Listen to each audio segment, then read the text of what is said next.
Hello అండి, అందరు బాగున్నారా? పొద్దున్న నేనైతే రెడీ అయిపోయాను. రంజాన్ రోజు శనివారం. మా తమ్ముడు కూడా బండికి పెట్రోల్ కొట్టిస్తున్నాడు. ఎక్కడికి వెళ్తున్నామంటే మాలకొండ. మాలకొండ ఫస్ట్ టైం నేనైతే లాస్ట్ ఇయర్ వెళ్ళాను. ఇది సెకండ్ టైం వెళ్ళడం. పోయినసారి అయితే ఆగస్టు 16 ఏమో వెళ్ళాం, నలుగురు వెళ్ళాము. ఈసారి నేను మా తమ్ముడు వెళ్తున్నాము. మా తమ్ముడు వెళ్తున్నాను మాలకొండ, మీరు కూడా వస్తారన్నప్పుడు సరే అందరం వెళ్దాంలే, నేను మా తమ్ముడు ఒక బండి మీద, మా అమ్మ మా నాన్న ఒక బండి మీద అని అనుకున్నాము. కానీ ఏంటంటే నిన్న మా అమ్మ నాన్న ఒంగోలు వెళ్ళొచ్చారు.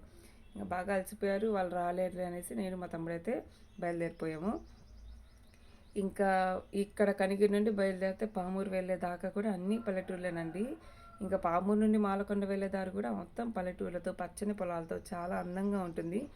వ్యూ బాగుంటుంది. కాకపోతే ఒకటి, నిన్న కొంచెం నేను ఎప్పుడు కూడా Kandukur road side, Podili road side వెళ్తాను. ఎక్కువ కందుకూరు రోడ్డు మీదుగా వెళ్తాం, కనిగిరి నుండి కందుకూరు అలాగా.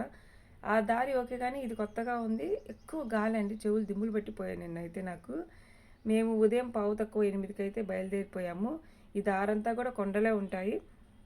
మాలకొండ అంటే ఇంకా మా కనిగిరి కొండలాగా ఇక్కడ కూడా కొండలు ఉంటాయి అన్నమాట. చాలా బాగుంటుంది. కనిగిరి నుండి అయితే ఇది 64 కిలోమీటర్లు ఉంటుందండి. గట్టిగా వస్తే ఎంత లేదా గంటన్నర లోపు అయితే చేరుకోవచ్చు. మనకి ఇక్కడ చూసారు కదా, ఆ కొండ మీద అయితే మనం కింద నుండి మెట్ల మార్గం కూడా ఉంటుంది, లేదా వాహనాలు వెళ్ళే దారి కూడా ఉంటుంది. 2 కిలోమీటర్లు అండి మనకి ఇక్కడ నుండి పైకి వెళ్ళే మార్గం. మెట్లు వచ్చేసి 970 ఉంటాయి. సో ఇదైతే ప్రసిద్ధ పుణ్యక్షేత్రం అండి.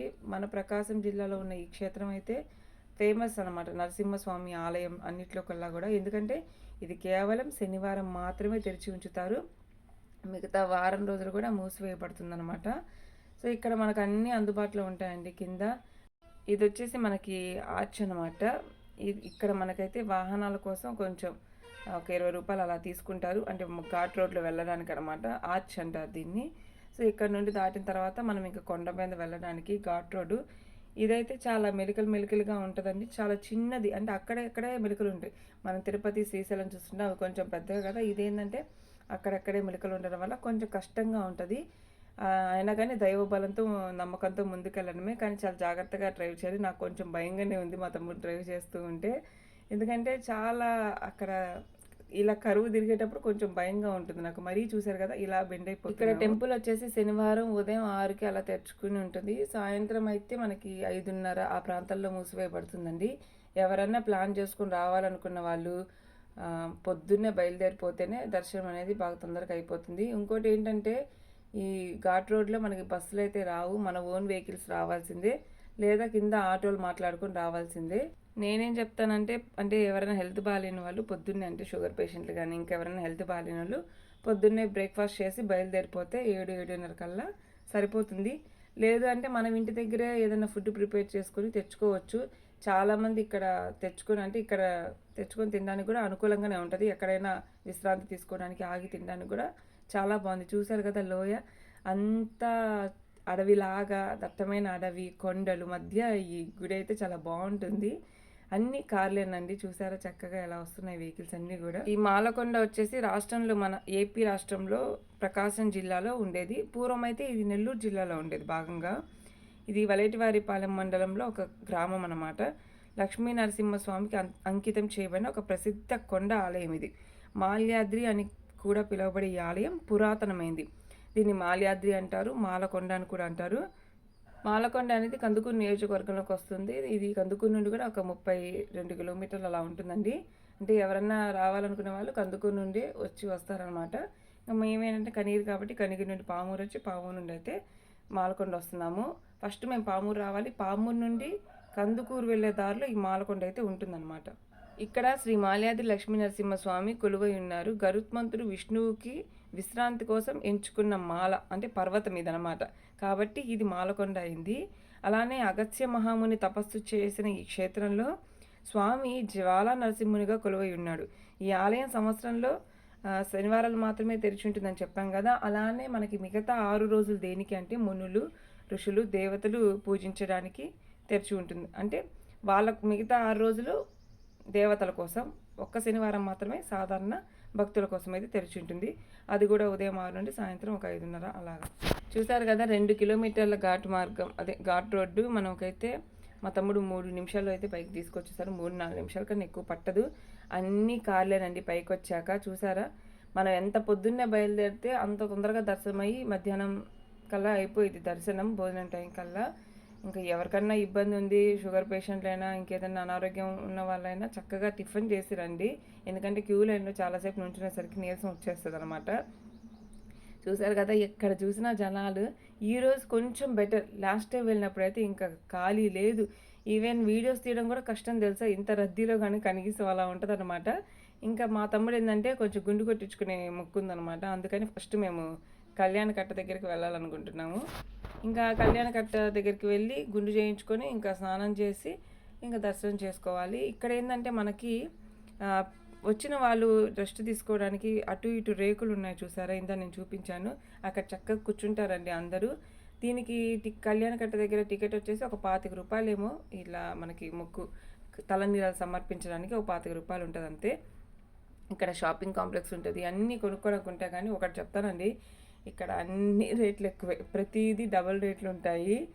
మనం ఏదన్నా ఫుడ్ ఇంటి దగ్గర ఎక్కువ మంది వచ్చినప్పుడు మనం ఫుడ్ ఇంటి దగ్గర ప్రిపేర్ చేసుకొని రావడం బెటరు. ఎందుకంటే దర్శనం అయిపోయాక అక్కడ కూర్చొని తినేసి చక్కగా వెళ్ళిపోవచ్చు. లేదు అంటే డబ్బులకి డబ్బులు అయిపోతాయి, అది క్వాలిటీ కూడా ఉండదు కొంచెం కొంచెం అయితే. అది ఏదైనా మనకు కావాల్సింది వాటర్ కానీ అన్నీ డబల్ రేట్లే ఉన్నాయి ఇక్కడైతే. నేనైతే మార్నింగ్ టిఫిన్ చేయలేదు, నేను కానీ మా తమ్ముడు కానీ.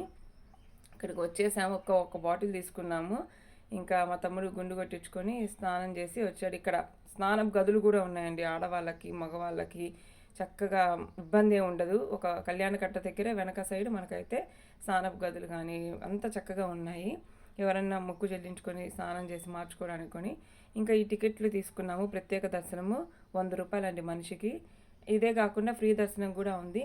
లాస్ట్ టైం నేను ఈ క్యూలో ఎంటర్ అయినప్పుడు ఆ టికెట్లు తీసుకునే దాకా కూడా ఫుల్ జనాలు. అక్కడికి రావడానికి చాలా టైం పట్టింది. దాన్ని బట్టి అర్థమైంది రంజాన్ రోజు కొద్దిగా ఫ్రీగా ఉంది అని. కానీ ఇక్కడికి వచ్చాక అర్థమైంది ఉన్నారా బాబు జనాలు అనేసి. పక్కన మీకు చూపిస్తున్నా కదా, అది ఫ్రీ దర్శనం క్యూ అనమాట. అక్కడ కూడా పలచగానే ఉంది, అసలు లైన్ జనాలే లేరు. చాలా బాగుంటుందండి వ్యూ ఇక్కడ నుండి. ఇక్కడికి వచ్చాక మాత్రం జనాలు ఉన్నారు. మెయిన్ ఇంకా గర్భగుడి దగ్గరికి వచ్చేసరికి ఏమైందంటే అందరు జనాలు అక్కడే ఉన్నారు, చాలాసేపు ఆపారు. మీకు ఈ క్యూ లైన్లో కూడా వాటర్ ప్రొవైడ్ చేస్తారండి, ఇబ్బంది ఏం లేదు. చక్కగా మధ్యలో గ్లాసెస్ పట్టుకొని అంటే గుడికి సంబంధించిన వాళ్ళు ఉంటారనమాట. యూనిఫామ్ సారీస్ కట్టుకొని ఉన్నారు, ఆరెంజ్ కలర్. ఇబ్బంది ఏం లేదు. ఇంకా గుడిలోకి అయితే ఎంటర్ అయిపోయాము. విశ్వక్సేనుడు ఉన్నారండి, అంటే గుడిలో ఎంటర్ అయ్యే ముందు ఉన్నారు. విశ్వక్సేనుడు శ్రీ మహావిష్ణువు యొక్క సైన్యాధ్యక్షుడు మరియు వైకుంఠ ద్వారపాలకుడు.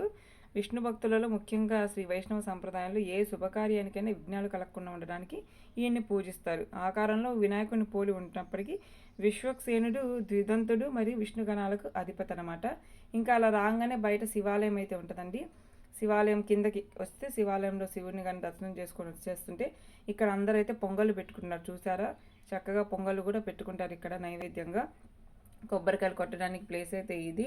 ఇందాక మనము లక్ష్మీ నరసింహస్వామిని దర్శనం చేసుకున్నాక కిందకు వచ్చినప్పుడు శివాలయం ఉంటుంది. ఆ శివాలయం నుండి మళ్ళీ మనం బయటకు రావాలంటే మెట్ల మార్గం ఉంటుందండి. చాలా గుహలోండి బయటకు వచ్చినట్టు చాలా బాగుంటుంది వ్యూ అయితే. ఇంకా ఈ క్షేత్రనామం వచ్చేసి పూర్వం శ్రీ మహావిష్ణువు భూలోక విహారానికి వెళ్తూ గరుత్మంతుడికి తనకు విశ్రాంతికి అనువైన ప్రదేశాన్ని ఎతకమని ఆజ్ఞాపించాడు. గరుత్మంతుడు తన వద్ద ఉన్న ఒక పూలమాలను ఈ కొండపై ఉంచాడు. మాల ఉంచిన కొండ కాబట్టి దీనికి మాలకొండ లేదా మాల్యాద్రి అని పేరైతే వచ్చింది. అలానే అగస్త్యుని తపస్సు కూడా చేశారని చెప్తారు. అగస్త్య మహాముని ఈ కొండపై కఠిన తపస్సు చేయగా స్వామి ఎర్రని జ్వాలా రూపంలో ప్రత్యక్షమయ్యాడు. అందుకే ఇక్కడ స్వామిని జ్వాలా నరసింహస్వామి అని కూడా పిలుస్తారు. ఇంకా మా దర్శనం అయితే అయిపోయి నేను ఇక్కడ కూర్చున్నా. మా తమ్ముడిని అడిగా, అమ్మవారిని కూడా దర్శనం చేసుకుందామంటే ఇంకొద్దులేక వెళ్ళిపోదాం, ఈసారి చూద్దాంలే అన్నాడు. ఇవి ఉన్నాయి కదా ఇప్పుడు నేను చూపించిన ప్లేసెస్. ఈ షెల్టర్ అనేది దర్శనం చేసుకున్నాక కాసేపు కూర్చోడానికి చాలా బాగుంటుంది. సరే నేను మా తమ్ముడికి ఏం చెప్పంటే, సరే టిఫిన్ తినైనా దర్శనం చేసుకుందాం అమ్మవారిది అంటే వాడు టిఫిన్ తెచ్చాడు. ఒక ₹50 ఈ దోశ. అది టేస్ట్ లేదు, ఏం లేదు, ఇద్దరికి సరిపోలేదు. కానీ ఇద్దరం తిన్నాము. అయినా కూడా మా తమ్ముడు నాకు ఓపిక లేదు లెక్క అన్నాడు. ఇంకా బలవంతాన్ని ఎందుకు తీసుకెళ్ళడం అనేసి సరే అని దోశ తినేసి వచ్చేసామన్నమాట ఇద్దరం. ఇంకా పోయినసారి కూడా అలానే అమ్మవారిని దర్శించుకోలేకపోయాం, ఈసారి కూడా దర్శించుకోలేకపోయామండి. చూద్దాం, ఆ అమ్మవారి అనుగ్రహమే కదా, మనదే ఉంది. ఇంకా బైక్ పార్కింగ్ దగ్గరికి అయితే వెళ్తున్నాము. కాళ్ళు అంటగాలుతున్నాయి ఈ ఎండకి. ఒక ఐస్ కొనుక్కున్నాం, ఇది ₹20 అనమాట. చెప్పాను కదా దోశ 50, ఇవి 20, అన్నీ డబల్ రేట్లు ఉన్నాయి. బైక్ మనం ఎక్కడైతే పార్క్ చేసామో అక్కడే మన చెప్పులు అయితే దాని కింద వదులుకోవచ్చు. ఇంకా కోతులు అయితే తిరుగుతున్నాయంటే ఆ కోతులు తీసుకెళ్తే ఇంకా మనకు సంబంధం లేదనమాట. ఇంకా నేను మా తమ్ముడైతే రిటర్న్ అవుతున్నాము. ఇంకా అమ్మవారి అనుగ్రహం ఈసారైనా కలగాలని కోరుకుంటున్నా. అమ్మవారి కొండకి వెళ్ళాలంటే అంటే అమ్మవారి దగ్గరికి వెళ్ళాలంటే 2 కొండలు చీలి మధ్యలో దారి ఉంటుందన్నమాట. అది కూడా మెట్ల మార్గమే. ఎంత లావు వారైనా సన్నంగా ఉన్నా ఎలాంటి వారైనా సరే చక్కగా వెళ్ళిపోతారండి. అది ఆ క్షేత్రం ప్రసిద్ధి అనమాట. ఇక్కడ మనకైతే చూస్తే స్వామి లక్ష్మీ సమేతంగా ఉంటాడు. అంటే ఆ లక్ష్మీదేవిని ఒళ్ళో కూర్చోబెట్టుకుని ఉన్న రూపాన్ని మనం అయితే చూడొచ్చు అనమాట. ఏదేమన్నా ఇది ఖచ్చితంగా ప్రతి ఒక్కరూ దర్శించాల్సిన క్షేత్రం అండి. ఎందుకంటే ఎంతమంది జనాలు వస్తూ ఉంటారు చూడండి. శనివారం ఒక్కరోజే తెరిచి ఉంటుంది కాబట్టి ఇంకా రద్దీ అనేది ఎక్కువగా ఉంటుంది. వీలైనంత తొందరగా బయలుదేరితే ఉదయం అనేది దర్శనం అంత తొందరగా అవుతుంది. ఇప్పుడు మేము ఈసారి దర్శనం ఒక అరగంట పట్టిందనమాట దర్శనానికి. కానీ పోయినసారి అయితే గంట పైనే పట్టిందనమాట. చూసారా, రంజాన్ కదా, చాలామంది కూడా అంటే మన హిందువులు కూడా కొంతమంది ఆ పండుగలో భాగంగా ఉంటారు కదా. అంటే ఫ్రెండ్స్ అలా పిలవడం వల్ల అలాగా సర్లే బిజీగా ఉంటారని అనుకుంటే అయినా రంజాన్ రోజు కూడా రద్దీ అయితే ఆగలేదు. అయినా పర్లేదు, కొంచెం అరగంట అంటే పర్లేదండి. ఎంత రద్దీ ఉన్నా సరే, ఎంత ఫ్రీ అనుకున్నా అరగంట పట్టిద్ది. వెహికల్స్ చూసారా, మనకి ఈ కార్లు బొమ్మ కార్లు లాగా వస్తూ ఉన్నాయి పైకి. ఇది దిగేటప్పుడు అనమాట. ఇంకా ఏదేమైనా సరే ఈసారి వెళ్ళేసరికైనా అమ్మవారి అనుగ్రహంతో అమ్మవారిని దర్శించుకోవాలని కోరుకుంటున్నానండి. ఎవరన్నా మాలకొండ రావాలనుకునే వాళ్ళకి నేను కంప్లీట్ డీటెయిల్స్ అయితే ఇచ్చానని అనుకుంటున్నాను. ఇక్కడ మనమే ఫుడ్ ప్రిపేర్ చేసుకొని రావడం బెస్ట్ ఆప్షను. ఎవరైనా బాగలేని వాళ్ళు ఉదయం తిని రావడం బెస్ట్ ఆప్షన్. ఇంకా ఇక్కడ మనము ఉండడానికి కూడా సౌకర్యాలు అయితే అన్నీ ఉన్నాయి. లేడీస్కి కూడా అన్ని టాయిలెట్స్ అందుబాటులో ఉన్నాయి. మనకి దర్శనం క్యూ లైన్లో ఉన్నప్పుడు కూడా నీరసం అలా రాకుండా వాటర్ కూడా ప్రొవైడ్ చేస్తున్నారు. నాకు తెలిసి ఉచిత భోజనం కూడా పెట్టేటట్టుందండి. అది ఇంకా నేను కంప్లీట్గా కనుక్కోలేదు. కానీ ఇది చాలా కష్టపడి ఈ ఘాట్ రోడ్లో అయితే వీడియో అయితే తీశానండి. సో నేను ఇంత కష్టపడి వీడియో తీసినందుకు మీరు ఒక చిన్న లైక్ చేయండి, అలానే వీడియోని హైప్ చేయండి. మేము ఉదయం 7:45కి బయలుదేరామని చెప్పాం కదా. మా ఇంటి నుండి అయితే ఇంకా మేము వచ్చేసరికి టైం అయితే 12 అయిపోయింది కరెక్ట్గా. అంటే కేవలం 4 గంటల్లో మా ఇంటి దగ్గర నుండి బయలుదేరి మళ్ళీ ఇంటికైతే చేరుకోవడం జరిగింది. అంటే 4:15 గంటలు. మా తమ్ముడు వెళ్ళేటప్పుడు స్పీడ్ తోలలేదనమాట. అంటే కనిగిరి నుండి మాలకొండ వచ్చేప్పుడు కొంచెం స్లోగానే తోలాడు, కానీ రిటర్న్లో మాత్రం స్పీడ్ బాగా లాగించాడు. ఏదేమైనా సడన్గా అనుకోకుండా మాలకొండ రావడం అయితే జరిగింది. ఒక్కొక్కసారి మనం అనుకోకుండా జరుగుతున్నాయంటే దైవానుగ్రహమే అనమాట. మనం కోరుకుంటే ఎప్పుడు దైవ దర్శనం అనేది దక్కదు, దేవుడు అనుగ్రహిస్తేనే దక్కుతుంది. ఇదైతే నేను గట్టిగా నమ్ముతాను. ఇంకా మాలకొండ నృసింహ స్వామి దర్శనం అయితే అయిపోయింది. ఇంకా తిరుపతి ఏడుకొండల స్వామి దర్శనం కోసం అయితే మా కుటుంబం మొత్తం ఎదురు చూస్తుందన్నమాట. ఇది ఈ వీడియో నచ్చితే లైక్ చేయండి, హైప్ చేయండి. సో ఇంకా ఎవరైనా మాలకొండ స్వామి దర్శనం చేసుకొని వాళ్ళు ఉంటే ఒక్కసారి విజిట్ చేయండి. కేవలం శనివారం మాత్రమే గుర్తుంచుకోండి. So thank you for watching. Bye bye, take care, love you all.